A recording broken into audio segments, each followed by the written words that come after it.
Hello, everyone. Thank you all for coming. I'd like to welcome you all. I'm Dr. John Chinegwundoh, and as President of the Cambridge Medical Graduate Society, I want to welcome you to this amazing venue, to Google. For those who don't know me, I'm a consultant respiratory physician. I'll just put the first slide on. Are you able to click the slides from you? Because I'm probably going to, thank you. Back one. Thank you. So I'm a respiratory consultant. I've been in Kingston, Southwest London for the last 20 years. And I went up to Cambridge in 1988, so many moons ago, and love to see some of my classmates, the year of 88, in the audience.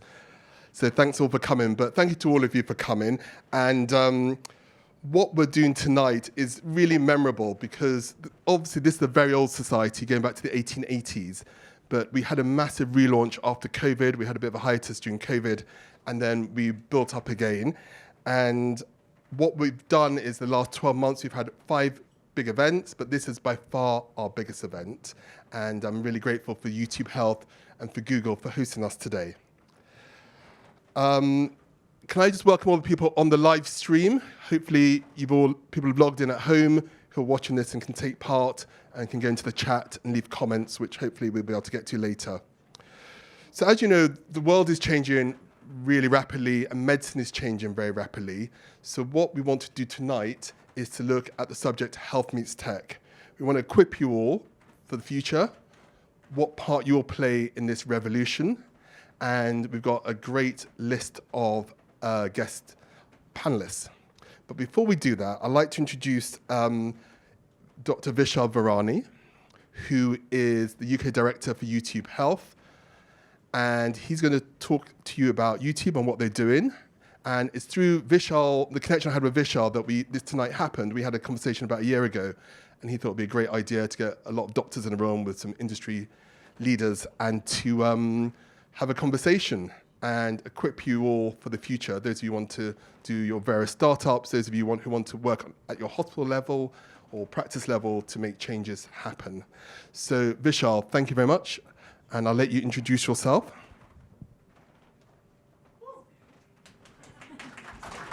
Thank you, John. John, the one thing we didn't sort out was the walk-in music, right? That all felt a little bit low-key, didn't it? No, I'm joking. No, I know. The last time I did do a talk, I walked into Maxwell's Summin' Summin'. I don't know if you guys know that song, but that was good fun. Anyway, it's a pleasure to be here. John, thank you for putting this together. I was very much in the background. John did all the work, and it's amazing to see such a full room, like literally full. John was stressing because we did have a lot of people RSVP. Yes, I said, there's always some dropouts, John, don't worry. I said, if you keep it to this number, we'll get a full room with all the dropouts. So this is amazing. So very, very nice to see all of you here. So as John said, clinician by background, did my F1, F2, and then jumped out, did various other things, and have now been at YouTube for the last few years, setting up our health vertical for the UK. And, cue the clicker, but I didn't check on that. Is there one? Oh, you got it. Amazing. Thank you very much. Right. So I am going to talk to you a little bit about YouTube Health. And so the first thing to say is, why YouTube? Why did we do this? Why did we set up the YouTube Health vertical? So I think you guys will be very familiar with this. Sorry, I should actually say, because I'm really feeling it on stage, it is quite warm in here. I do apologize. I have asked our team if they can turn the temperature down, but these things don't happen as seamlessly as you'd like to think in a Google office. So hopefully we will get there at some point, but I do apologize. So why YouTube? So the number I wanted you to focus on was the average daily minutes spent on YouTube, 62 minutes. So people are not just on YouTube to watch the odd cat video, to watch the last night's sports highlights, but they're actually watching all sorts of things on YouTube. And that includes increasingly a lot of health content. So health content supply and demand on YouTube are growing significantly. So in 2023, we had 4.5 billion views from health videos in the UK. And that is a 35% year-on-year increase from 2022. So the numbers are big and they're growing very fast as well. And we've had over 15 billion views cumulatively as of December 2023 on health content in the UK. So that is from that is from UK viewers, basically, of health content. So there is a lot of demand for content. But that content, the content is not always from authoritative sources. And that's why it's a real privilege to be able to speak to an audience like this, to try and, first of all, give you an idea of what we're doing on YouTube, hopefully encourage you to share videos from YouTube with your patients, but also get you thinking about maybe creating your own content or working with your respective organizations to create health content, because we absolutely need more and more content from expert sources. So what is our mission? So we are dedicated to making high quality health information easily accessible to everyone.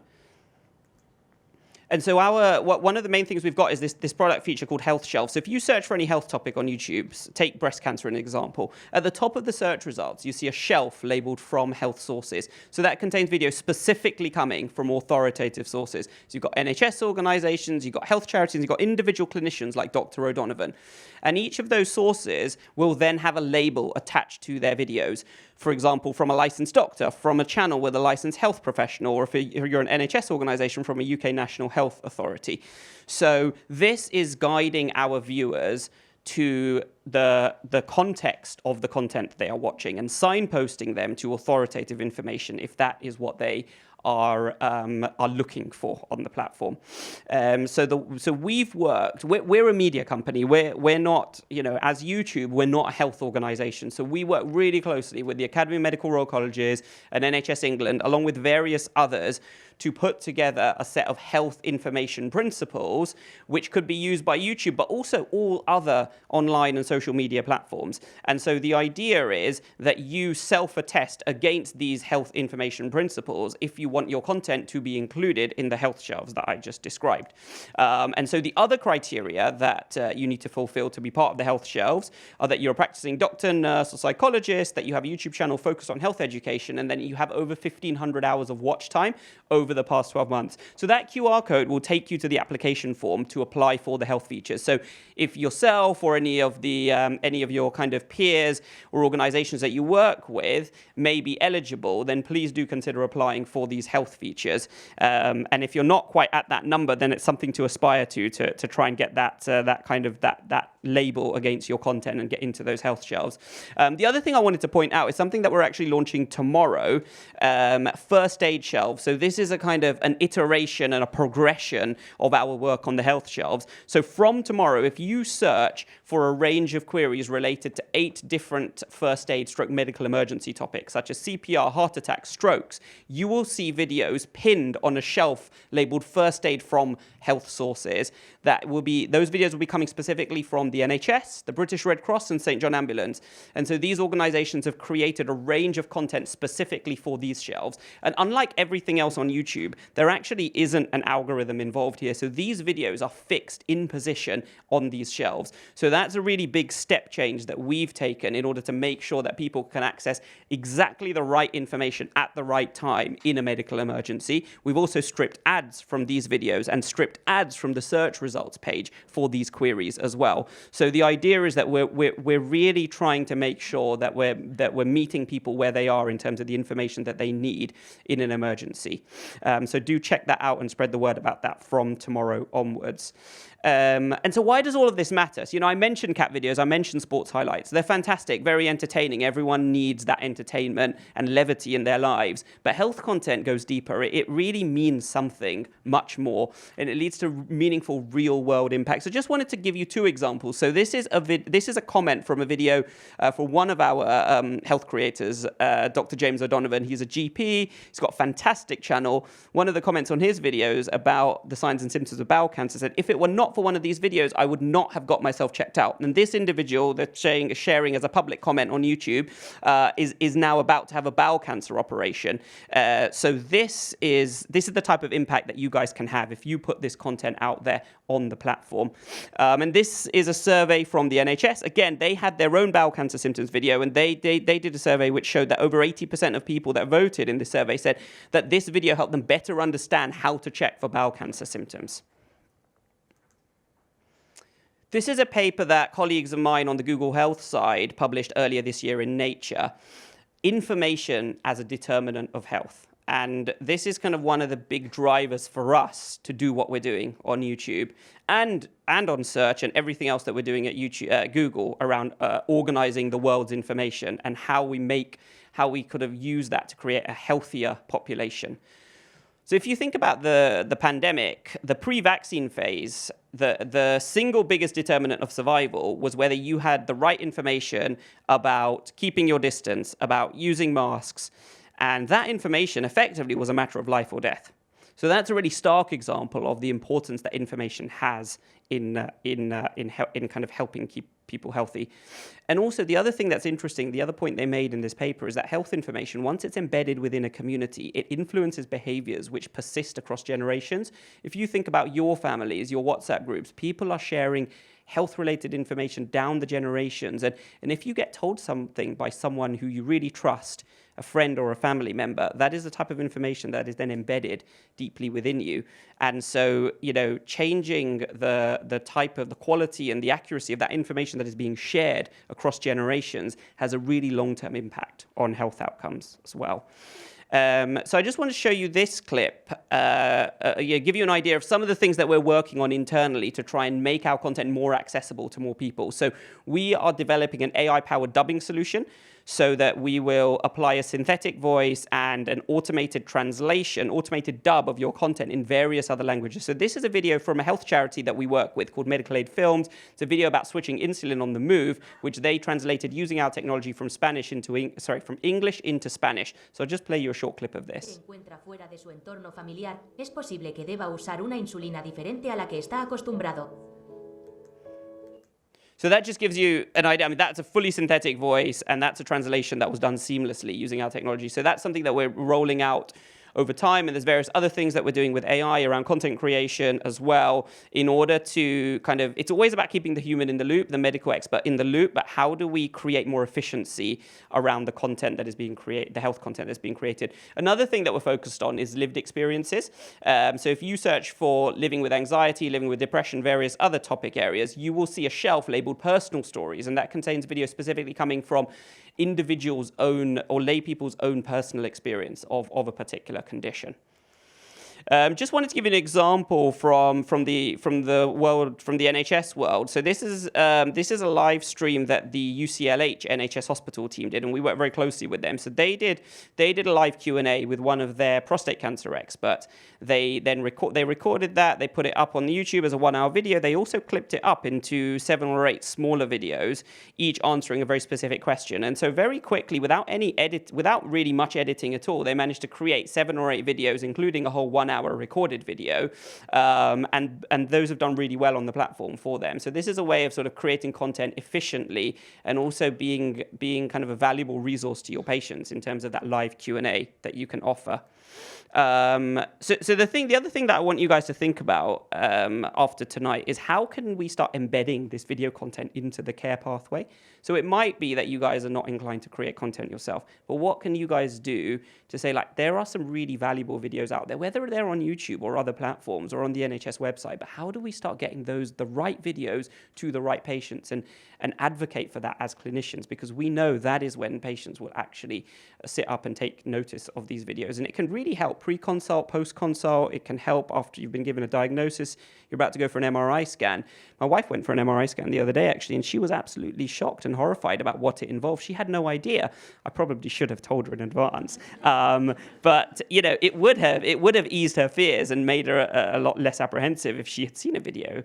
And maybe I should have shared a video with her. But anyway, there we go, next time. But, there aren't really that many great videos out there about what is an MRI. So there you go. That's one challenge for you. But seriously, we need to think about how we start embedding this content into the care pathway.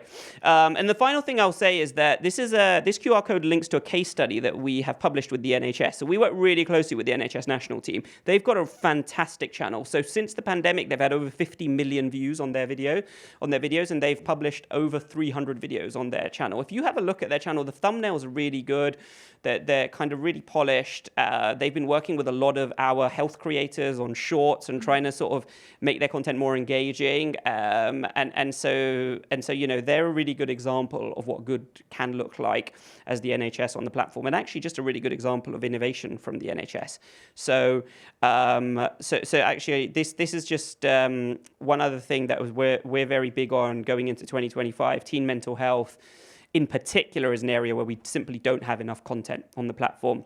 So we've been working really closely with UCL. I had 30 also UCL academics from their division of psychology in the office today, training them up on creating health content. And we're hoping to do more and more of that with their team. The next to that, there's a playlist from Mind. So we work really closely with Mind, a mental health charity. And this doesn't come through very clearly, but they've got a fantastic kind of eating disorders animated series that we help to fund on their channel as well. So finally, how can we support you? So there's a couple of things I want to point you in the direction of. If you want to learn more about YouTube health, go to our website, health.youtube, and there's lots of different resources there. We've also got the Health Creator Community. So that QR code will link to a registration page for the Health Creator Community. If any of you guys are already creating content, you've already got a YouTube channel, then please do register for the community. We're doing monthly virtual sessions featuring various different health creators. We have got a newsletter. We've got a WhatsApp group where there's 300 plus clinicians and organizations all chatting with each other and discussing editing tips, discussing sort of content ideas and collaborations. And so these are some of the ways in which we're trying to support that broader ecosystem of clinician creators. So that's everything I had to say. Thank you again for being here, and very happy to chat with you guys afterwards over some food. Thank you so much. Thank you. Think about Doctorpreneurs. Pardon? Doctorpreneurs. Oh, you want me to say? Oh, I did. Okay, so John says I should quickly mention Doctorpreneurs, which is something that I help. Startup people in the audience, yeah. Oh, yes, yeah, fair enough. So in case any of you guys have not come across Doctorpreneurs, something I help run with my friend Avi, so doctorpreneurs.com. Actually, Ivan's sitting in the back, and one of the first ever startup schools we did, he actually pitched his the embryonic version of Suvera there, and look where he is now. Well, you will soon hear where he is now once you're on the panel. But yeah, Doctorpreneurs has got lots of interviews with Dr. Sen entrepreneurs, and also an opportunities board for any of you clinicians looking for part-time, full-time opportunities in the health tech, health innovation space. So it's just doctorpreneurs.com. Have a look. So yeah, thank you. Thank you. So any of you out there, that's your chance. So we're going to move on now. Thank you, Vishal. And as I said, without Vishal's help to put on this evening, we wouldn't be here today. So thank you very much for that. So let's now get into the heart of the discussion. So I'm going to introduce the panel. And the reason we are going to be discussing these issues tonight is that there's so many different strands when you think about health meets tech. So we're going to have the global perspective, what's happening internationally, from Sue Thomas, who I'll welcome up shortly. We're going to see what's happening at sort of NHS level in the wider sense of it with Randeep. Kate is going to be our expert when it comes to actually how do you implement it on the ground in an acute trust and the community trust. Ivan, who you've heard from already, is start up his own company. And we're going to hear about that journey and all the trials and tribulations of doing so. And it's all about content. We all know it's all about content. And Tasneem's got, how many followers have you got? 12 million followers.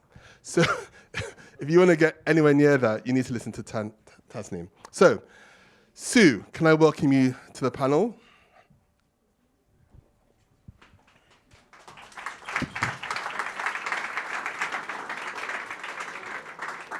So, Director at Google Health UK. Randeep, welcome.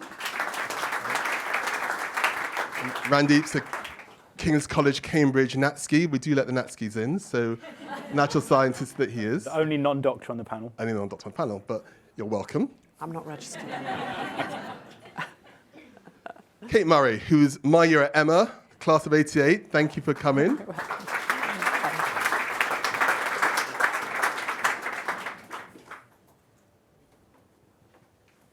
Dr. Ivan Beckley, thank you for joining us on the panel from Suvera. And last but not least, with 12 million followers, not 10. Tasneem Jara. So I know you're all excited to hear what they're about to say, so we're going to go around the panel And in 1 minute, they're going to tell us a little bit about their journey. Because the interesting thing, what I always thought was fascinating, is how 1 minute they were undergraduates studying medicine or natural sciences. And then the next minute, they're on the stage here at Google talking about health meets tech. So you've got a minute each to tell us a bit about your journey, starting from, I guess, medical school in your case, Sue. So I'm not registered any longer, so I'm not a doctor really. I've got the degree, but I'm with you on this one. Thank you for all coming here this evening. I'm Susan Thomas, Director for Google Health. I went to the less posh version of medical school up in Leeds than all of you, and stayed up there. Like I was there from 1989, and graduated in '95, and stayed up there. Did my MRCP, started my registrar training. Thought I'd have one last hurrah before settling down. Went to Australia, and that was sort of the end of my medical career. Really, I worked there for a few years. And then wanted to stay there. There was a boy. It was hard to stay there. I was going to have to do my MRCP equivalent again. So I did an MBA. Boy went. So I came home with a debt, living with my parents, no job. It was like all my life events at once, and ended up in healthcare consulting. And for sort of about 15 years, did that. Was a partner at EY for about 10 of those years, leading our health and life sciences business. And since then, about 4 years ago, I moved over to Google, where I now run our work in the UK, but also part of a global team. So I have a team of clinical scientists who embed alongside our research teams, building products in health, and our sort of enterprise business who build and sell products to help doctors and nurses, etc. It's longer than a minute. I apologise, John. That's me. Okay. Thank you. Randeep. So I'm not prepared for this at all, exactly. It's like being under pressure. No one reads the emails. All got the email. I did. So not going back to medical school, going back to university. I was the first in my family to go to university, and so I got to Cambridge, of course. And so I thought, okay, on graduating, I ended up helping set up a charity called Teach First, which was good. So I was a teacher for a couple of years teaching science, and then left that because one of my students did something horrifying and someone ended up dying off the back of it. And I thought, this frontline work is not for me. How do you have impact in the world? So I then joined the boards of different charities. So I ended up on the board of a medical charity called Terence Higgins Trust. Does HIV work, lots of sexual health work, amazing. And so I kind of cut my teeth doing digital innovation, strategy consulting, helping do interesting stuff online. And I thought, now I've got the skills, I want to do something I care about. So then I joined a health tech, building AI chatbots, and that's how I kind of got into this whole space, taking the skills I'd learned from working in gaming and working in other products into working in healthcare. So I did an AI-based chatbot. I worked at Babylon Health, where I was running their apps and ended up building a Rwandan healthcare practice there, which still exists today. Then in COVID times, I think, as John mentioned, I built the NHS COVID-19 app, was parachuted in. And there was a moment where I thought, not everyone who works in this sector has to be a doctor. And that's where I kind of came in and thought, do you know what, I've got different skills. In the words of Liam Neeson, I've got strange and unusual skills, and all that. And so that's where now I work. Day job is kind of low level, working for early stage startups and then working on boards of places like NHS and Aviva. So that's kind of my journey into having impact. Brilliant, thank you. Kate, do you want to tell us about the journey from how do I follow that? Emmanuel College, 1988? So, yes, that was a long time ago, John. So I'm a critical care and anaesthetic consultant, and I've worked in the NHS for too long now, really. But I'm also a Chief Clinical Information Officer, and when I set out many years ago in healthcare, I didn't even, the job didn't even exist at that stage.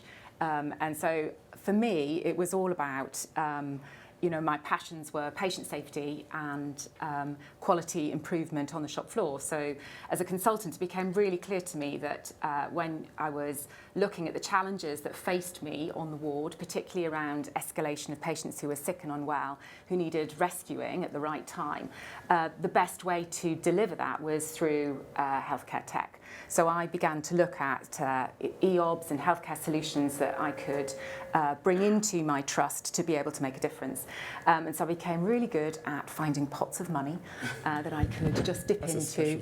It is a special skill. And writing business cases to be able to buy healthcare tech that would make a difference in my trust. And we did see a really great reduction in our cardiac arrest rate, and I then became embedded with our digital team and learnt lots about implementation. When the CCIO role came up, so it was created in about 2017-18, took a while to hit the Sussex coast, but when the role came up, I applied and was successful. And then when in post, I then went to Digital Academy, NHS Digital Academy, which is at Imperial, and I've just finished a master's in digital healthcare leadership, and I would thoroughly recommend it for anyone who's interested. And then post-COVID, I spend probably about a third of my time as a clinician involved with our digital team, and we look at current digital strategy of our organisation. We evaluate healthcare tech opportunities and then implement them on the shop floor. Brilliant, thanks, Kate. Yeah. That's a lot you packed in there in your career. So, Ivan, a bit of a different journey for you. Yeah. Started off. Do you want to tell us a bit about that? Yeah. So I went to UCL to study medicine, and in my third year of medical school, I decided to leave medicine for a year. And that year was spent doing a master's in data science, which was sponsored by the team at Google. So while at med school, I was working here for a period of time, actually in the 6PS office in King's Cross with the DeepMind team. At the time, there was DeepMind Health, which has now been rolled into Google Health. And so I was working on translational research, which was taking the AI research DeepMind were building and looking at new opportunities for that research. And that is where the opportunity to think about technology and its application really came about. And so that kind of experience and others inspired me to kind of start Suvera. So Suvera is a virtual care company. We manage around 90,000 patients in the UK today. Brilliant, thank you. Tell us about your journey. Yeah, hi, I'm Tasnim. I'm a doctor, entrepreneur, and health educator. My focus is to improve people's access to reliable health information and fight misinformation in underserved communities. My journey really started during COVID when we saw online the amount of misinformation that was going on. I was an A&E doctor at that time at Basingstoke and North Hampshire Hospital, so I was witnessing firsthand how devastating COVID was to a patient and their families. But on the other hand, when I'd come home and scroll through YouTube and Facebook, there would be no shortage of misinformation, rumors saying COVID's not real, it's just another flu, or promoting dangerous practices as definitive cure for COVID. So that really frustrated me, and also Public England at that time published a report which showed that the highest risk of death was for people with Bangladeshi ethnicity, nearly twice that of people of white ethnicity. So all of that really bothered me, and I thought I could create some videos to share the evidence so that people can make decisions based on science, not rumors. And people really appreciated it, and now it's grown to more than 12 million followers. But I think what it speaks to is how much people appreciate reliable health information, and like Vishal shared, that people actually are looking for health information online, on YouTube, on Google, and that gives us a very good opportunity to improve health outcomes through making reliable health information accessible and also fighting misinformation on those platforms. Brilliant. How do you fit that in with your day job? Because I'm a MedReg at Addenbrooke's, and I'm also undergraduate clinical supervisor at University of Cambridge. So it's a tough battle, but we make do. You juggle. So I'm going to go back. We're going to now talk about the bigger picture, the global picture. What's coming our way? And obviously at Google Health, you probably got an overview of all the things that are happening around the world, what's hot, what's going to make our lives different. Do you want to give your thoughts on that, and I'll then talk to the others? Yeah.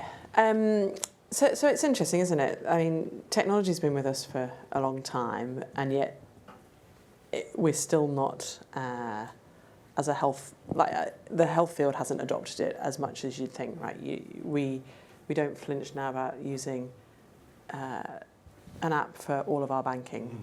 You know, the reason we can now pay our credit cards on time is because we can do it on banking. I was thinking back to when I was a student, and you ever had to write a check and get an envelope, and then you do all of that, and then you had to get a freaking stamp, didn't you? And it was a stamp that meant that you got your overdraft bills and stuff back in the day. But so we do it for banking, we do it for shopping, we do it for our holidays, but we still don't quite do it for healthcare, and that's even quite basic stuff, right? You know, using applications. We've seen some places where it's, obviously there's been great take-up. I think diabetes is a great example. Ivan, hypertension and the business you're doing, but still, you're only doing 80,000 patients. There's lots of us, 1 in 4 adults have hypertension, etc. There's lots of people who aren't being managed properly. So I think there's lots that can be that there is still in the short to medium term that is just really simple stuff, right? How do we empower individuals to take more control over their own health rather than being at the behest of the system, coming to the system when we want them to at the time that suits us rather than the time that suits them? Can we think about prescribing a watch, a phone, and a data package on a phone so that people can kind of change the way they interact with the health system, etc. So I think there are some really simple things.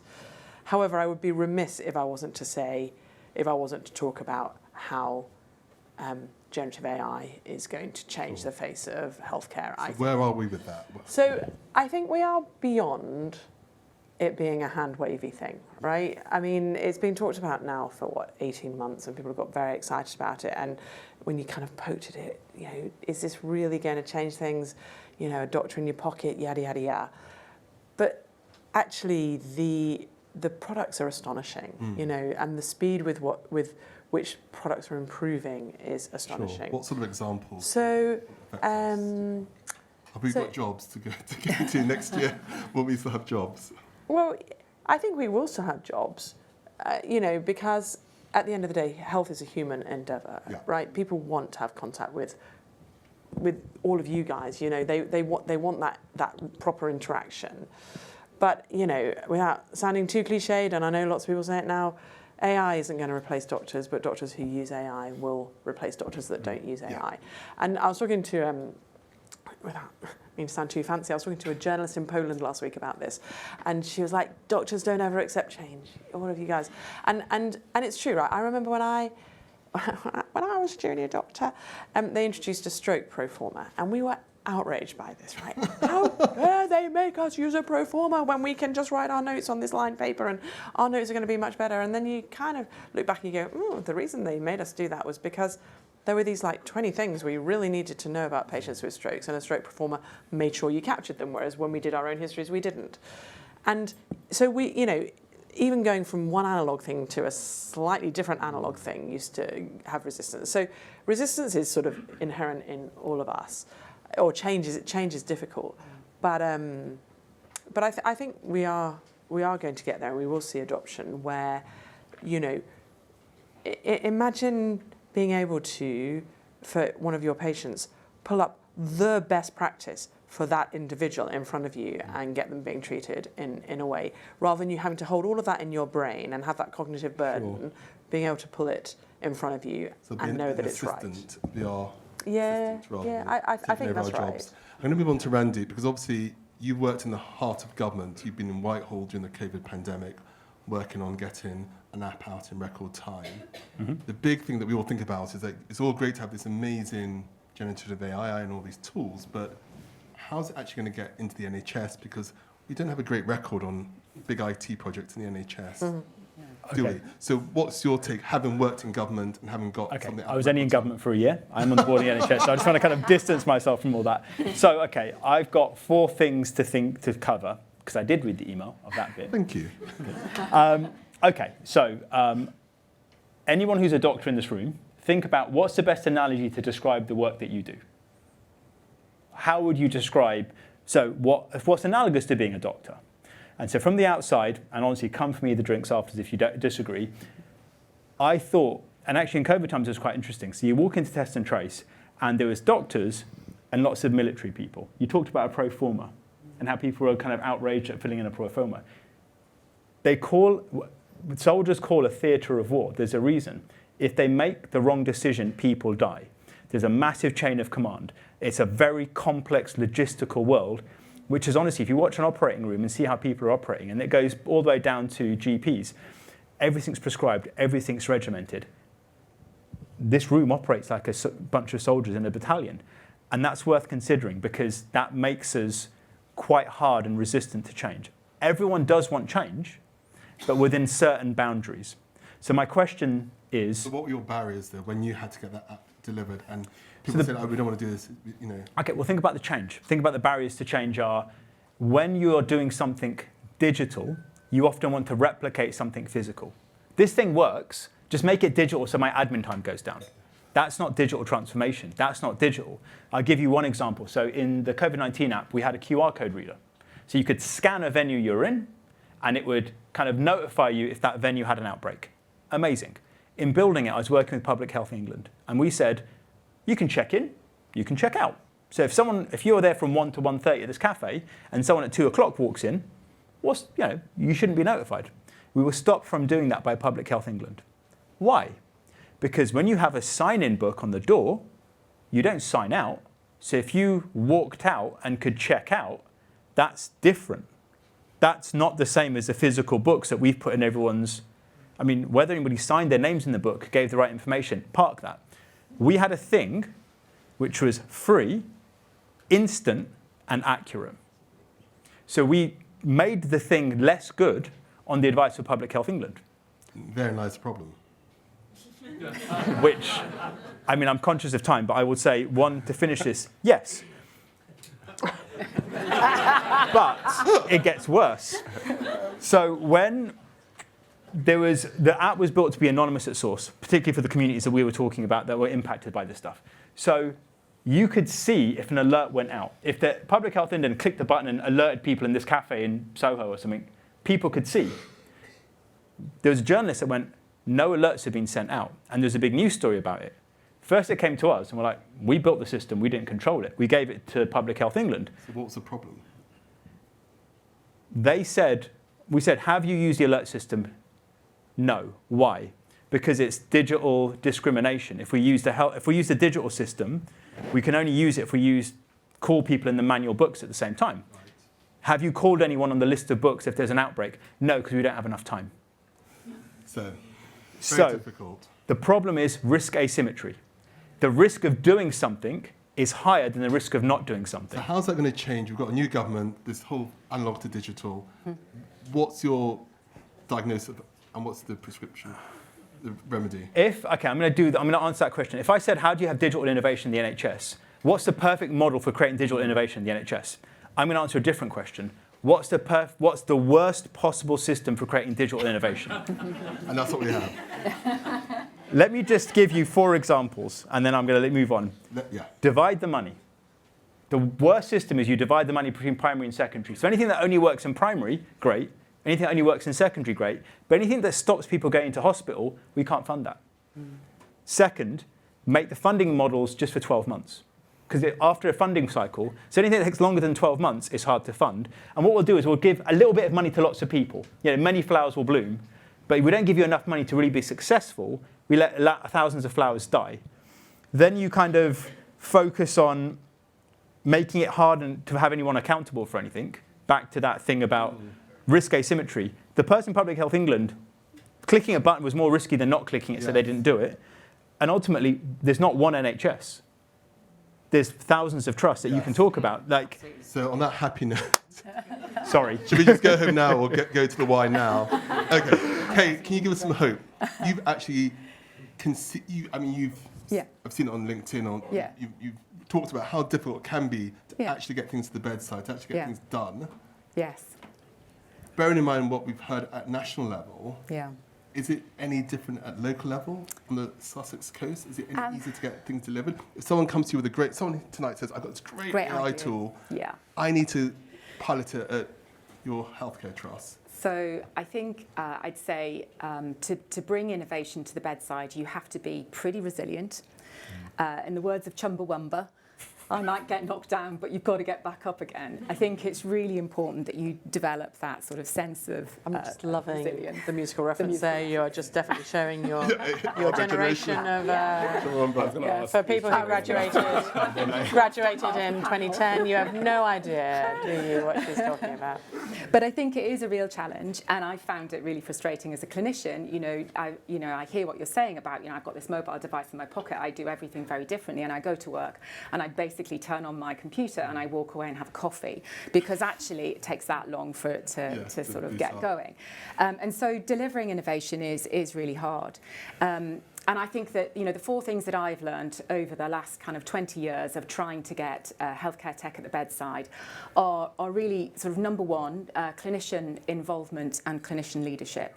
So I think just even at the design phase, so whatever innovation you have, I think you need to have doctors and nurses, clinicians who work on the front line involved, because that co-design, that understanding of how healthcare works, brings you that great insight into then being able to design a tool that actually helps me. Sure. But how do you get, because I was something last week with the regional director of NHS London. She came to Kingston Hospital to talk to us. And one of the new consultants, you know, 3 months in, was saying she's really keen to do all this stuff. Yeah. Her job plan is so heavy. She's just she's literally got no bandwidth whatsoever for any innovation. Yeah. So have you got any ideas of how people can free up their time? So yes, I mean, I definitely think it's not just that co-design piece, it is definitely clinical leadership. So I think involving yourself in clinical improvement programs of work, so certainly getting involved in your digital strategy and your clinical strategy, and ensuring that you, I mean, I really value the process of patient mapping, sort of patient pathway mapping. So it's not done often enough. The market out there is really crowded. It's really hard to know what you need. And the reflex reaction often in the NHS is to go for the shiny thing over there that you think is going to work and solve your problem. Actually, what you really need to do is you really need to understand your patient pathways and you need to understand what your problem is to then be able to get the right tool that's going to help you and then build your business case to be able to get that into your digital strategy. Just thinking about people in the audience, if they want to do a quality improvement project, they want to use AI for a new way of doing things, how do they get that coalition in the hospital or their GP practice or their clinic? Or so in an acute setting, I'd say go to your digital champions, so that should be your CCIO, go to your clinical improvement champions and demonstrate, understand and be able to talk knowledgeably about what are the benefits. So really keen on benefit realisation. What is it that you're trying to deliver and how will that translate into a clear patient improvement? And I think that's something that we in the past haven't been very good at, and it's now part of every sort of full business case that you'll take to trust board. You have to identify your benefits, you've got to baseline them, and then you have to track them. So if you can sort of start talking that language, actually your foot is in that door already. There's also NHS innovation networks. So there's some and I think we've got someone in the audience. Ah, excellent. Who's from the Health Innovation Network here? Oh. Excellent. Do you want to tell us about the Health Innovation Network? Here's the mic. He wasn't expecting this. Sorry. But she said it. So. Yes. So I think the Health Innovation Networks represent the fact that the NHS recognises it's not very good at adopting technology or innovation of different types. So I'm Rishi, I'm the Chief Executive of the Health Innovation Network for South London, but we actually work in South London and across London and a few things nationally. We come out of the fact that people talk about like bench to bedside, but actually I talk about bedside to bench. You've got to think about what do we need and what's out there that we could pull through the system and signal back to the system. So with that in mind, we work with trusts, we work particularly across, a lot of trusts have good innovation teams already, so we work quite a lot with things that move across settings of care, doing just what you described. So, you know, virtual wards, you've got to think what's the business case for each part of the system and how does that add up to, you know, the whole picture and try and work that through. Brilliant, thank you. So if you're in the audience and you've got an idea, or there's a few of you in your hospital or clinic who's got some ideas, they can go to the Health Innovation Network, which actually has got quite a bit of resource. You've got about 100 staff covered for South London, haven't you? That's right. Basic guys and Tommies. So you've got quite a resource. So that's one route. Any other suggestions before we move on to the others? So you can certainly, I mean, there's some great programs. You can apply to be a clinical entrepreneur and you can apply to be an NHS innovator. So all of those roles come as fellowship jobs that you can apply to and get involved in. I would also say if you're interested, Digital Academy is great, and I think it gives you the tools that equip you to be able to talk the right language, to be able to find the pots of money, because it's the funding that I think is that stream of funding just doesn't flow through the NHS at the moment. It's not responsive enough enough to need. And as a result, you know, we rely on national and regional funding rather than trust funding. It's really hard to get hold of. Right. My final thing would be around organisational culture. So it's something that I'm really passionate about. I think those organisations that support innovation, celebrate innovation, actually are much more effective at delivering that change at the bedside. So that's the kind of culture you need to get to the chief exec, you need to get to the chief medical officer and get them blogging about it and celebrating the successes you have. Thank you. So work within your own organisation, but you can use more regional networks like the Health Innovation Network. So thanks, Rishi, for that. There's also something called Bite-Sized Labs. I don't know if anyone here has done a Bite-Sized Lab fellowship. So they give people, usually junior doctors or resident doctors, experience working in tech. You do sort of like an 8-week program where you're doing your job like you're doing your job, but you'll do 10 or 15 hours a week to on with a tech entrepreneur like you or something like that, and get a lot of experience, which is often what you need to get that first rung of the ladder. Yeah. And there's TOPL fellowships as well. I forgot to say TOPL fellowships. TOPL fellowships. Yeah, they're good as well. Yeah. Or more seasoned doctors in the audience who don't necessarily want to be a bite-sized fellow, anything you suggest?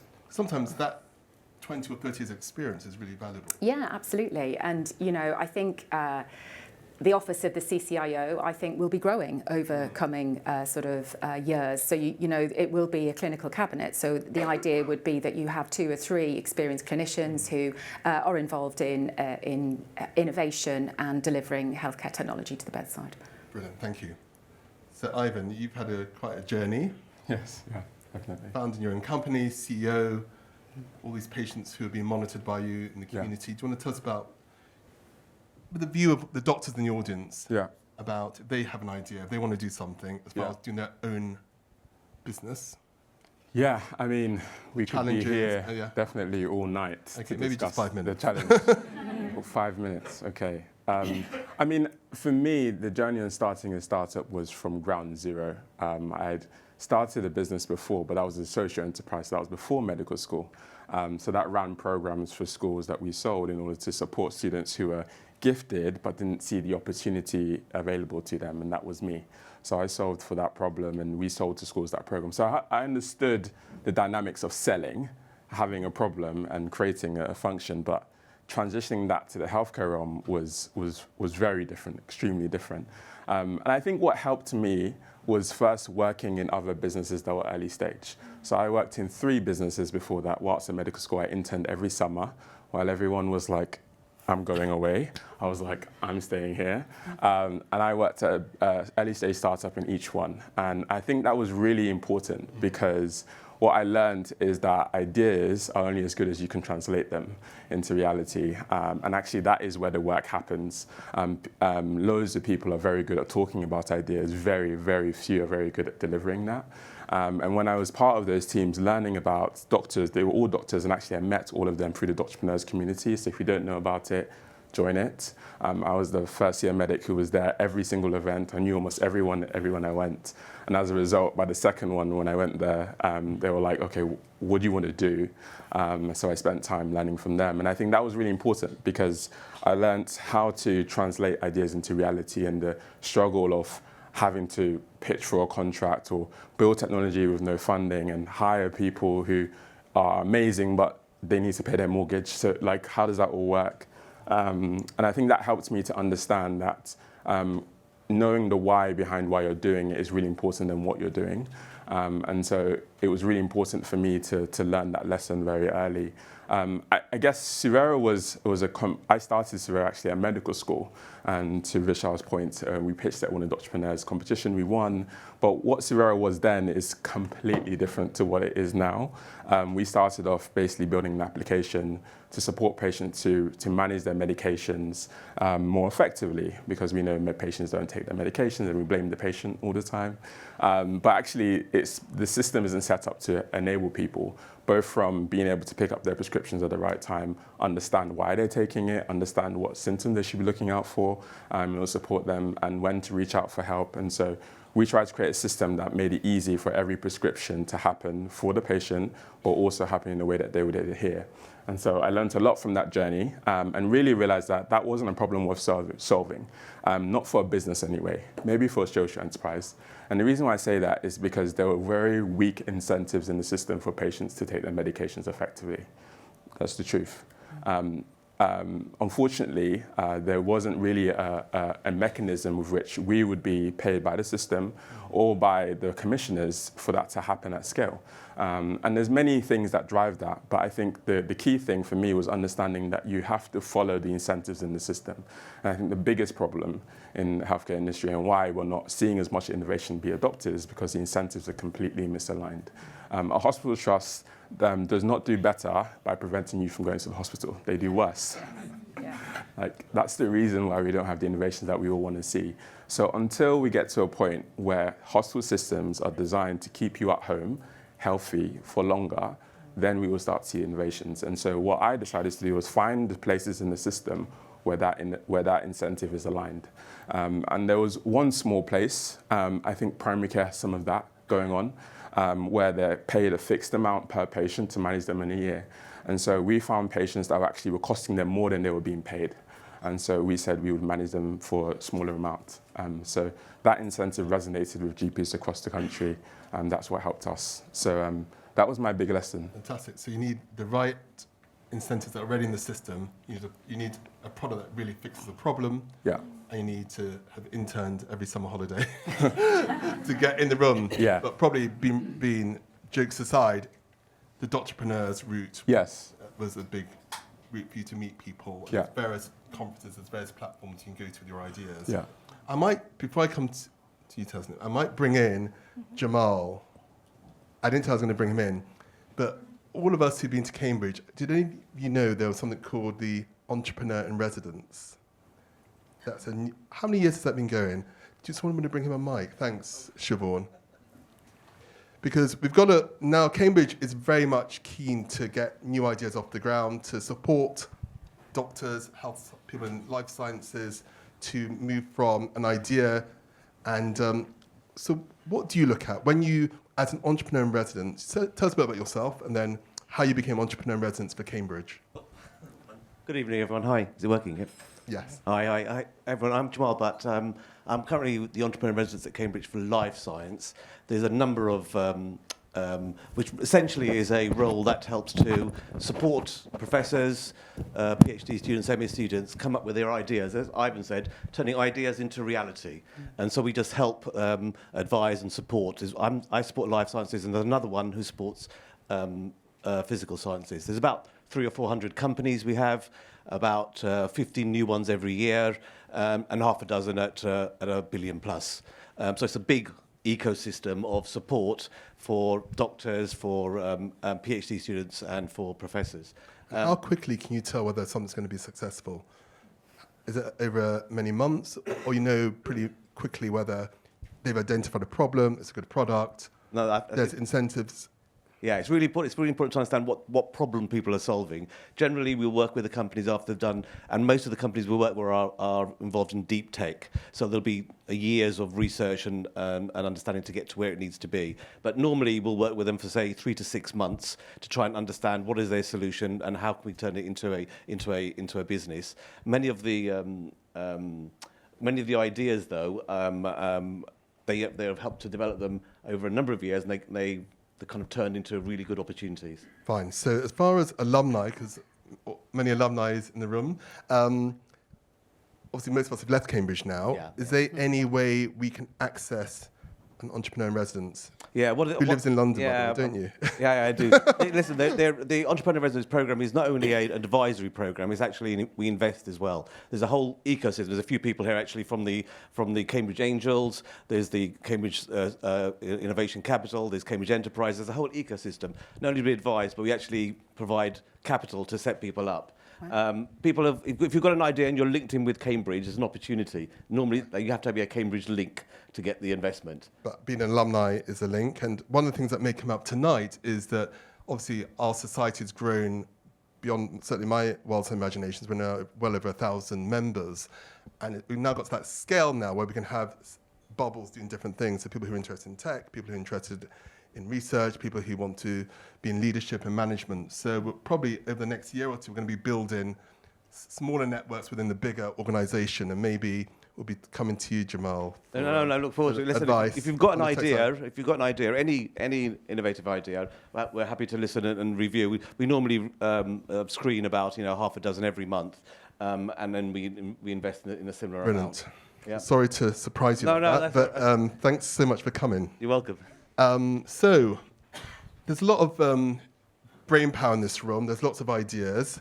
But how do we actually think about our patients, that they get the right information in an accessible way? So do you want to tell us a bit about the work you do, and how do you actually make sure you get it to them and it doesn't just sit unread like a lot of things on social media channels? Yeah, so coming back to, again, simpler things like health information, like Randeep and Ivan said, that the system does not incentivize things that help patients stay out of hospital or people stay out of hospital, and that's where accessible health information can play such a crucial role. When somebody faces a health problem, the first thing they need is reliable health information. Is it serious? Is it something I can manage at home? Do I need to see the doctor? And if they don't get the right information at that time and is rather faced with misinformation, which is quite prevalent on social media and platforms that people access at that time, we do know that it can delay the right care at the right time, and the health outcomes can deteriorate. Right. Which is where, if we can use tech and the social media platforms to improve access, that would be really powerful. And also not just when people face health problems, but also in prevention and health promotion. So to keep people out of the hospital, to keep people healthy so that they don't need to access healthcare if possible. So things like how to quit smoking. Sure. So I'll share my journey and what worked and how I guess what everyone really wants to know in this room is, how did you get to 12 million? That's the big question. 12 million. How did you get there? Do you have a team around you? Do you have people who are working on your behalf? So for the 12 million is across the platforms, but I think the things that worked for me is, so I really have 3 principles in mind when I create the videos. One is keep them really concise. So only include information that would be relevant for the people that is listening to them. As clinicians, we want to let them know so many things, but a lot of them, it's not relevant for them. So keep it really brief and only include information that's relevant for them. 2 is really making sure that it's evidence-based, and I would include the references in the subtitles or in the comments so people can check. And my intention is so that they're also aware that they should check the accuracy of information, and they're not wasting their time, money, or resources into doing things that wouldn't really benefit them, wouldn't work for them, and might cause harm. And the third thing I do is use really easy to understand language, so everyday language that people can understand, people can remember. And what I'm trying to do there is, if they understand this and if it's really relevant in their daily lives, they will remember it and implement it in their daily lives. And that seemed to have worked. So what happened is people then started sharing it with their friends and families, started sending them to WhatsApp groups of their friends and networks. So it's really the people who are then spreading the messages. And for clinicians who are interested in making content, I would really strongly encourage it, because there's so much information and medical misinformation on the internet that it's very difficult for people to understand which is evidence-based and which is not. And we cannot really depend or think that everybody will know the scientific method and would be able to critically evaluate the claims. So it's very important that experts engage on these platforms, break down the complex topics, and really explain to people what to do and enable them to make decisions based on science, not rumors. Thank you very much. John, can I just add Yes. a comment on that? You asked about AI in practice, or generative AI in practice. We've just released a product for YouTube, for clinical creators, or for creators full stop, called Muse, which uses generative AI. First of all, it's able to understand what your followers are searching for and gaps in your portfolio of products. it will then write you a sort of a script outline. Because how long does it take you to make a video? It's a lot of effort, isn't it? It is. It's like long, the script, the planning, etc. It's a lot of time. So this can then do a sort of a script outline. You can say, I want it to have this voice, so like a literacy level that makes sense, as you were talking about. I want it to be 2 minutes long, or whatever the length is, and then it will do your draft script. And it will pull that. It's pulling that from evidence-based medicine. It's grounded, so it's got medical factuality checks in it. And then you can take it and amend it and edit it, so it's got more of your tone than an AI tone, etc. But imagine then how we can really amplify high-quality information. You know, if you're able to, by using Muse, produce 4 videos in the time that you typically could do 1, then suddenly there's 4 sets of high-quality information for people to be listening to, which is meaning they're not listening to bad information. How do we access that as well? So it's Vishal. Is it fully live, or is it still sort of in live experiment mode at the moment? Yeah, it's still experiment. So, but as we sort of refine it, I think it will be sort of available for clinical creators like yourself, who have got big followings and who've kind of got that sort of track record in the first instance. Because what we don't want is it sort of being taken by anybody, and it's kind of like, well, if you can use that, why do you even need a doctor to create it? We want it to be in the hands of credible sources, not just anybody. Okay. So actually, I'm going to give the panel a break because it's incredibly hot up here. Oh my God. So do you guys want to go to the back, get some water, and I'm going to bring you back in 5 minutes. Okay. Thank you. Off these very Very high stools. very except have you noticed Ivan can just sit with his feet on the ground. He is so tall. Yes, this Yes. is true. So while they get some water, we're going to play a video from our sponsors. So, John, do you want to come and take a seat?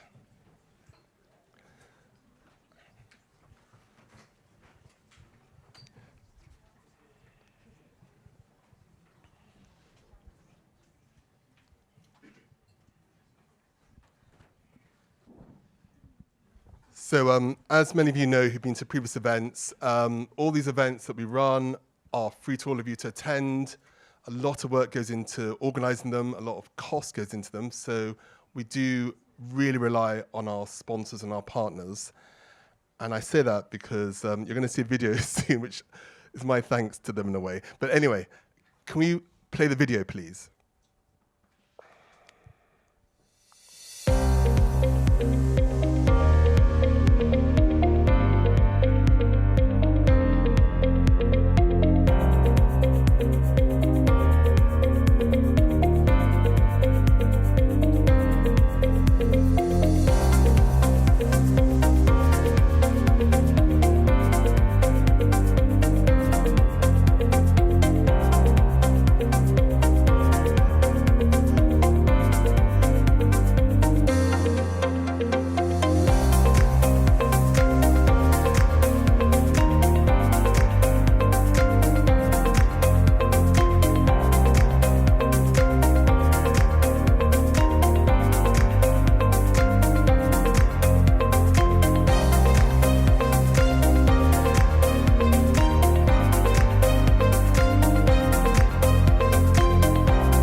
Thank you. And I had no part in that video, making it. When those videos arrived for Google, I was a bit shocked to see they'd very kindly featured me in it, but thank you for that. Now, we've got the founder and CEO of Top Doctors, Alberto, who has, we're very honoured he's coming from Barcelona to be here, so we're really honoured to have him. But very kindly, which is a sign of great leadership, he's passed the baton over to his UK lead to talk a bit about what doctors are doing and about our partnership. Yeah, just very, very briefly. I think many of you know me already. I've been to many of these events and even started to think I went to Cambridge because you've been so welcoming. But I did. Came to the Cambridge dinner. So I came to the dinner. Yes, that was great.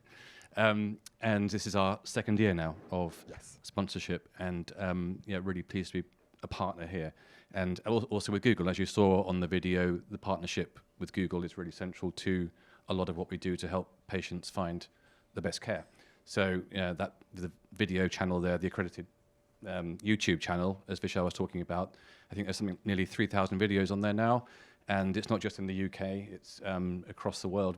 We're in 8 countries, and I think there's 40 million people have looked at those videos in the UK alone. So it's really clearly useful content, and we're trying to make it as available as possible and as easy for patients to find, and also for the doctors, of course, easy for them to find the right doctors. And a few of you here, I think, are also on the Top Doctors platform.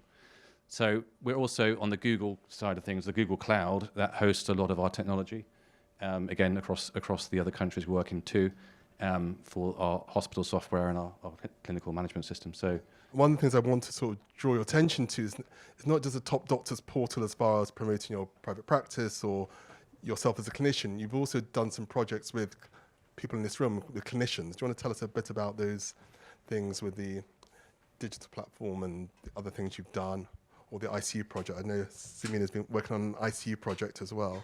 Yeah, so again, a big part of this is our R&D part, which is a lot of use of AI and how we can use that to support the systems, making them more effective, more efficient. And some of the work we've been talking to colleagues here about is potentially new software that can be a bit more efficient, a bit more modern, a bit more cheaper than some of those models out there as well, but using the clinical input from the people here who are the experts and using that with our technical expertise. And so there's some very interesting conversations that are starting from this partnership. Fantastic. So we hope the partnership carries on. I know we've got another 2 years of the partnership, and we're really grateful for events like tonight and all your support over the year, and thank you so much. Thank you for agreeing to star in our video. Cool. Right. Before we bring the panel back for their final thoughts and then we go to the Q&A, I was at a cancer conference about a month ago looking at health inequalities and other issues. And when you go out for lunch, everyone's lined up at the lunch table. While I was waiting for that, I saw a stand there and I was very impressed by what I saw. So I've invited Panelists AI to come and give a short presentation about what they're doing, how it's going to. This is the real life stuff. It's not theoretical.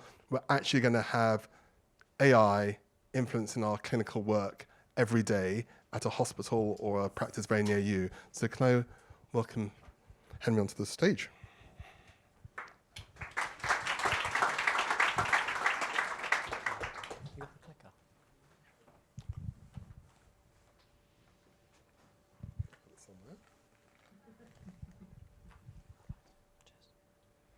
Thanks very much, John.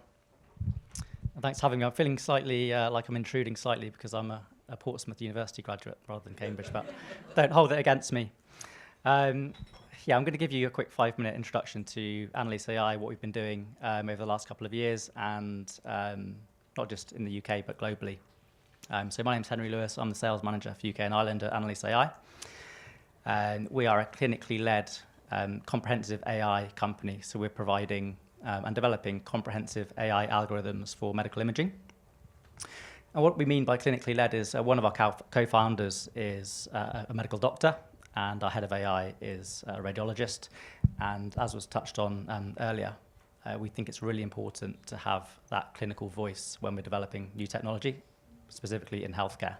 So this is why we're tailoring our solutions to combat real-world problems in healthcare. Our mission is quite simple. We're looking to scale radiology capacity globally. So as I'm sure most of us are aware in the room, we don't have enough radiologists or reporting radiographers to report all of the scans that are increasing year on year exponentially. So as we know that the global population is getting larger and people are living longer and they're living with conditions for longer. So unless we embrace technology, this is going to be a really steep challenge, and the Royal College of Radiologists in their last audit predicts that the current situation is that there's a 30% shortfall in radiologist capacity, and by 2028 this is going to increase to 40%. So unless we embrace technology, this is going to be a real steep task to tackle and almost impossible. So this is where technology like AI can really help, as long as it's adopted responsibly. We have developed 2 products that are launched to market currently. So we've got a chest X-ray product, which is detecting up to 124 findings on chest X-ray. And we also have a comprehensive CT brain product, which is detecting up to 130 findings on non-contrast head CT. What we mean by comprehensive AI is we're talking about many findings. So up until now, most AI solutions have tended to be fairly niche, or what we call narrow AI. So some of you may be aware of some software which can detect lung nodules on chest X-ray, for example. And there's also some stroke software that's looking at stroke indications on non-contrast head CT and hemorrhage indications. We've really broadened this out, so we're detecting over 100 findings on these scans now. And this really opens up lots of avenues for different use cases depending on what local challenges healthcare settings are having. Next year, we're also going to be launching a comprehensive chest CT product, which is again going to be many, many findings, so the use case potential is quite huge, and we're working on a steady pipeline into other modalities and other body parts, as you can see. We've been scaling globally, so we're based out of Sydney in Australia, so a long way away from London. Half of all radiologists in Australia are now using Annalise software, and over the last 18 months we've been expanding into places like Southeast Asia, the United States, Europe, Middle East and Africa. We've recently signed a contract with all of the public A&E centres in Hong Kong, so all of the A&E centres in Hong Kong are now using Annalise AI for our CT brain solution. And close to home in the NHS, you can see here some of our early adopting sites. So all the way up from the northeast in Scotland, at NHS Grampian, one of our longest serving sites, all the way down to not far from here, southwest London, Epsom St Helier. And we're seeing a lot of interest now. Over the last sort of 6 to 9 months, we've really seen a steady uptake. And by Christmas, we'll be deploying our chest X-ray tool to a further 43 NHS trusts. So the benefits are really striking home, and we're busy at the moment deploying to over 130 hospitals. Just to give you a flavour of what the solution looks like in practice. So here you can see an example radiologist work list. These are all fictional names, by the way, so they're not real patients, just before we have the data protection police on my back. But here you can see we've got a typical reporting work list, and usually a radiologist or reporting radiographer will go down this list in chronological order and report these scans oldest first. The challenge with that is, with the backlogs and the insufficient capacity from a radiology reporting point of view, we've got patients who are stuck on unreported work lists, not just days, not just weeks, but in some cases months. So if you've got a patient with a suspicious lung nodule, for example, every day counts. The sooner we can pick that up and put the patient on a CT scanner to confirm or rule out lung cancer, the better, with these quickly developing diseases. So what we're doing, we're actually returning AI results within 30 seconds of this scan being acquired. We add this AI column onto the work list. So this essentially quickly labels each patient's scan in terms of criticality or urgency. So this can be decided, these definitions and these buckets, if you like, can be decided by trust. So we've got some trusts who are having an urgent suspected cancer label.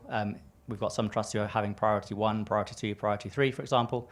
You can essentially choose which of the 124 findings for chest X-ray or 130 findings for CT brain fit into these categories. So here you can see we've got a pneumothorax here, second from the top, and we've labelled that as critical.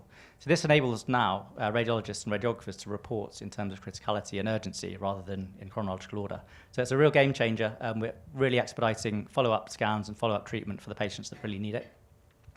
In the top right-hand side, you can see our product, which is the Annalise Viewer.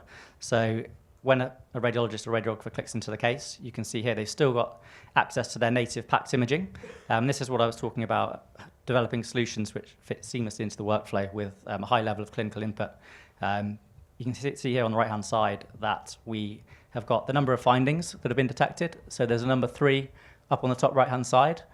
So this scan's been assessed for 124 findings, and Annalise has picked up 3 findings. A solitary lung nodule, calcified mass, and a rib lesion.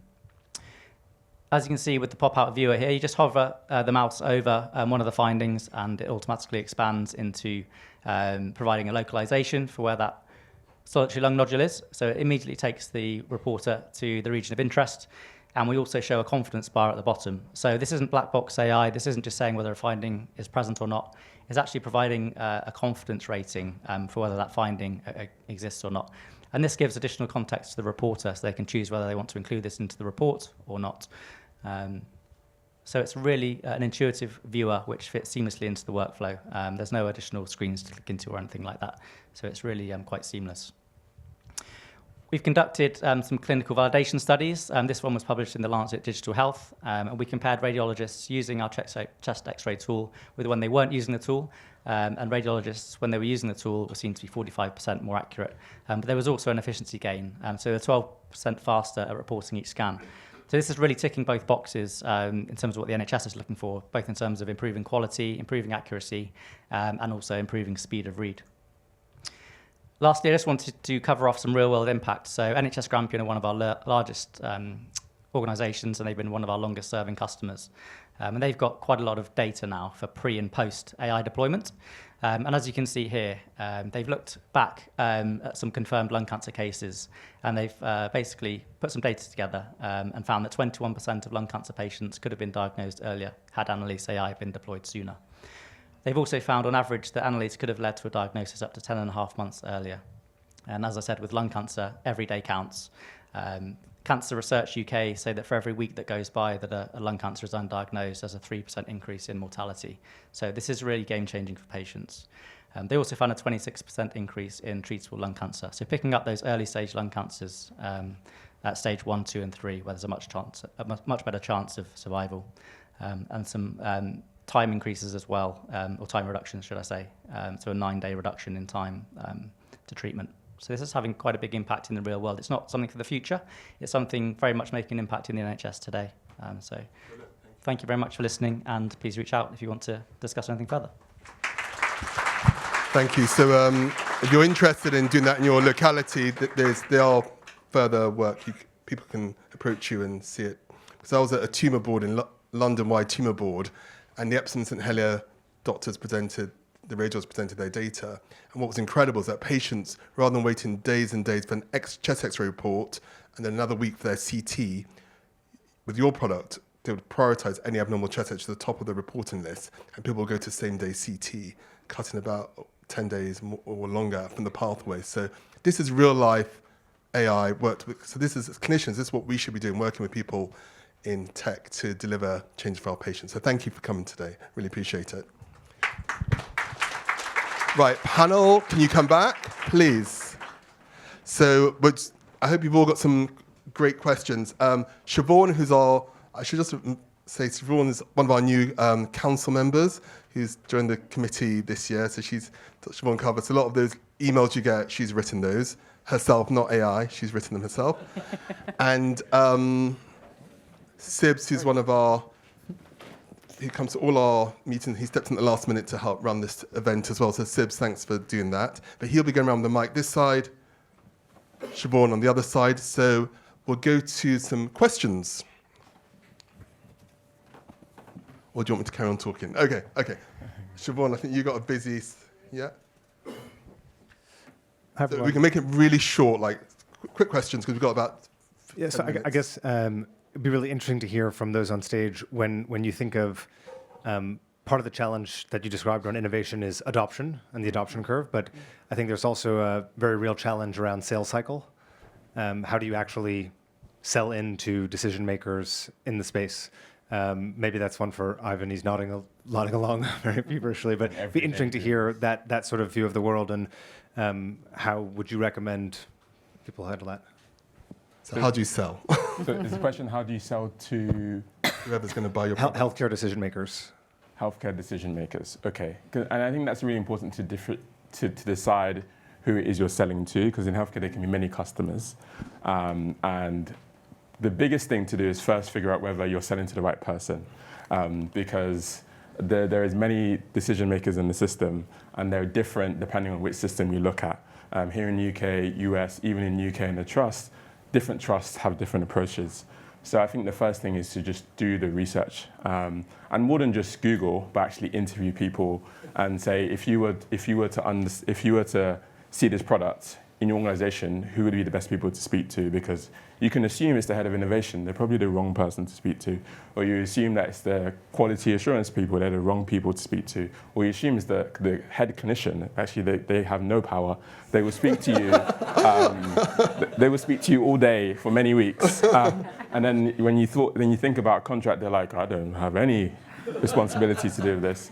So I think getting the right person. Getting the right person is key. Randeep's going to come in here. And I think once you have the right person to enable it, then it's about deciding how you price that. So there's a lot of work before you even thinking about the sales cycle, and whether you're pricing it in the right way, whether that is the way they understand the pricing to be. So I would say in this conversation about sales, I think doing the work upfront to understand whether your solution sells the right person and whether your value of what you're doing is understood, and whether what you're trying to exchange that value for is also understandable, and that can take a long time. Thank you. Randeep, do you want to come in briefly? If you can hear me.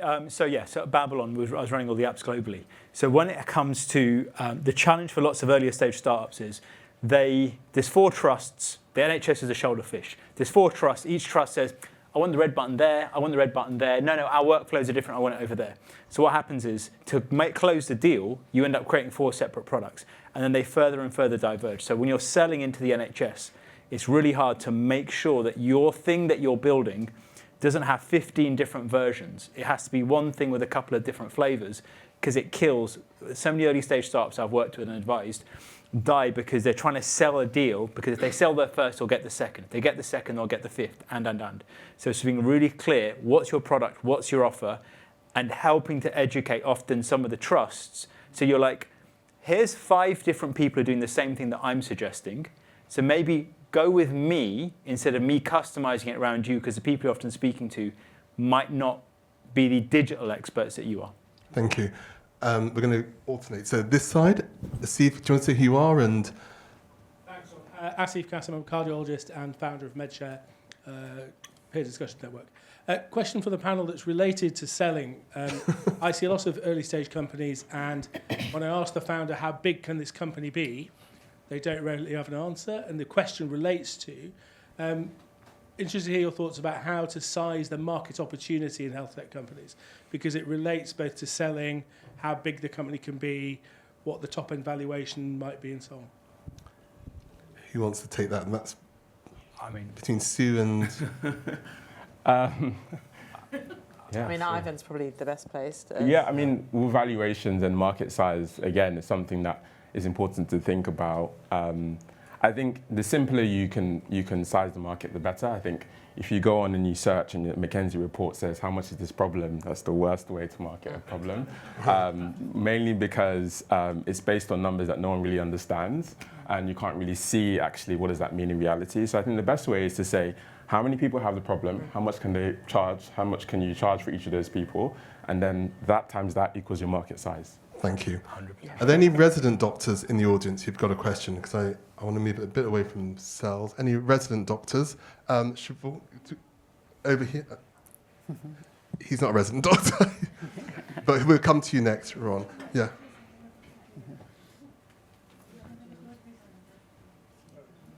So we're going to come to the front. Do you want to ask? Hang on. Yeah, just to clarify, I'm a GP, not a... No, but you're a GP. We've got a GP. Fine. So we were talking about health moving towards developing with technology. I think primary care, it really is. And with the COVID pandemic, it accelerated massively. We got access to AccuRx for sending things like text messaging, communicating with patients, but also Florries where we got information back. And then we've now even got things like 7-day health blood pressure monitoring that will then automate average readings and come back. And actually, my primary care network uses Suvera pharmacists, so thank you. But one of the things, I think, I'm married to another GP who is digital lead in our ICB, and he's really pro all of this. So in his practice, he's got technology solutions for filing blood test results. A lot of us are looking at the sort of documentation coming in and AI sort of doing the work for us because, as you'll hear many GPs say, our workload's unsustainable with our capped payments. So it's just impossible to sort of scale up, and AI is the only solution. But one thing I find frustrating, I work as an ICB clinical lead myself, and when you're talking about development of integrated networks and neighborhoods and vertical integration, one of the biggest challenges is digital integration. So we all run on different systems. So you've got primary care on one system, you've got One Trust on another, and like in where I work, North Mid's on one, Royal Free's on another. They're going to merge as One Trust, but yet everybody's on a different system. So how do you develop sort of pathways where everybody sees the same records, everybody inputs the same data gets coded, then you can actually measure your outcomes in a meaningful way? What's the solution, guys? Really good question. If it was that easy, I think we would have done it. I think, this talks to the National Programme for IT, which lost about 12 billion back in the early 2000s. I think it's really hard. That interoperability is something that we are really struggling with. So I think shared care records are excellent, trying to get convergence. So convergence is a bit of a dirty word around many sort of ICBs and regions, but actually it's the answer, I think, long term for most sort of acute and community and primary care organisations. To think about products long term that will allow that seamless flow of information and data. But it's a really thorny political issue, and culturally it's really hard to achieve across a region, particularly where you've got very much loved digital systems that have delivered for one organisation. They're just not going to give it up. I'm not sure there are many loved digital systems, to be honest. I think it's cost and fear of change. I think that although it may not be well loved, that sort of fear of moving to something different, which might be worse, I think people really hold on to. So can I ask you one question? If West Streeton said to you tomorrow, forget the national IT department, we just want Google to solve the problem, what would you say? Camera. To interoperability. Interoperability, getting things to the bedside, all these sort of challenges we face. I don't think I would say we can. As part of a coalition, we could probably contribute to that. I would give a much more pragmatic answer than perhaps you're asking me. In terms of interoperability, I do think the challenge is, we all remember when Tim Ferriss said, we need, we're only going to have Epic. Epic remains largely on-prem. It's expensive. It's okay, but it's not like groundbreaking, is it? For anybody, you'll be on EMIS or TPP, and neither of those are lovely or groundbreaking either as systems. It'll be interesting to see what Optum do now that they've bought EMIS, and whether there'll be some changes there. I think the really important thing is, and where the things that obviously you're talking about, can you use AI to summarise and to find things, is we need to move to a single semantic language, which is going to be HL7 and FHIR, and the more we can kind of encourage that and then use AI to convert things in the shared care records. We have products that can convert PDFs into FHIR, and then you've got your FHIR store being able to take things and put them in front of you as a doctor, so that rather than you having to search through 100 PDFs to find the one thing you need about your patient, it will find it for you. Right. So I think there are opportunities with AI, with generative AI, and the products that are available now to put those on top of electronic health records and change things. But again, it requires a commitment and investment. I can be happy now. I can give some positive news. So it has started already in some areas. So the NHS Business Services Authority, some of you might be paid from them, so I'm sorry, because it's awful technology, but some of it's getting better. They have now inherited parts of the National NIHR, National Health. The people who do the research, NIHR? There you go, them. They have now inherited some of the digital infrastructure of them. So every NIHR project that happens will have a component that is going to be built commonly across the whole country. In essence, research projects that happen across the country currently, funded by government, NIHR and others, are on fragmented systems. So, one cancer trial can't necessarily be compared to another one. That's being standardized because the BSA is part of a national part of the NHS. So that's happening in that area. there is a push to have it more. But at primary care level, at GP level, we have all the prescription data of the country. We look after prescriptions. So there's pockets of national information, and people are now considering the things that you're asking, but for what we've already heard, it's hard to do at the GP level. Okay, so we're running out of time. We're about to finish. So I'm going to ask the panel the most difficult question. If we're allowed back in Google, we're here in 2 years' time. It's 2026, end of 2026. Government's been in for 2 years. What do you think we'll be saying differently? What will be saying, wow, that actually happened? I'll start with your end. We're back here in 2 years. What will be different for our patients, for us as clinicians, for the tech world? Any thoughts? I think it would be really nice to see the interoperability. So I'll just speak to what you said. So I worked at Addenbrookes and I've worked at Papworth. So these are literally next door hospitals, and they don't talk to each other. If the patient has had an echo this morning at Papworth and they've come over here, I don't have access to that. Can we solve that in 2 years? I would hope. So one hopeful connection. But I'm not the one making decisions. So. Yeah. What do you think? I mean, what would be saying different in 2 years? There is a greater alignment to incentives. I don't think it will be complete. I hope that trusts are supported to actually, they are paid more to keep people out of hospital than keep them in. I hope that actually we can have the equivalent of open banking for healthcare, so that you can, be able to sign into applications. The whole reason why fintech is a thing is because of open banking. And I think that should also start to happen. I think 2 years is too short. Yeah. And so I think all that can happen is starting to move in the right direction. Brilliant, thank you. Kate? So I think 2 years is too short. Okay, let's say 3 years. So 3 years, maybe, possibly 5. I think it'll take a cycle of Parliament. I mean, I would like to see increased investment in NHS infrastructure.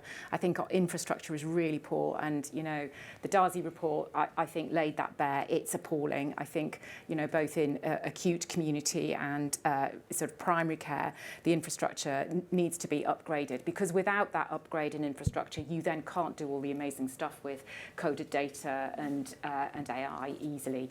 So I think that's what I think we need to focus on. Brilliant, thank you. Just last words from this end of the panel. I'm going to say briefly, I think in 2 years we could actually achieve all the coding problems that people are talking about.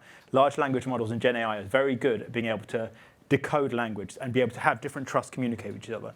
So I hope that there will be some applications of that connective tissue, so I can send an email that will understand what you need and then send that to whatever bits of the NHS need. Brilliant, thank you. That would be brilliant. We'll be back in 2 years, I hope. So I think we will have seen a really significant shift in the care close to home and the prevention agenda that Darzi talked about. So I think in 2 years' time we will see sort of proper risk segmentation or identification and segmentation of underserved people with sort of who are carrying the burdens of disease, and giving them the tools to be able to manage their care at home earlier upstream. Thank you. I'm sure there are loads more questions, but we're going to move all these chairs out of the way. We're going to be here to 10 o'clock, drinking, eating wonderful pizza, and having fun. So I'm going to say thank you to the panel. Thank you all for being up here under these lights and taking all the questions.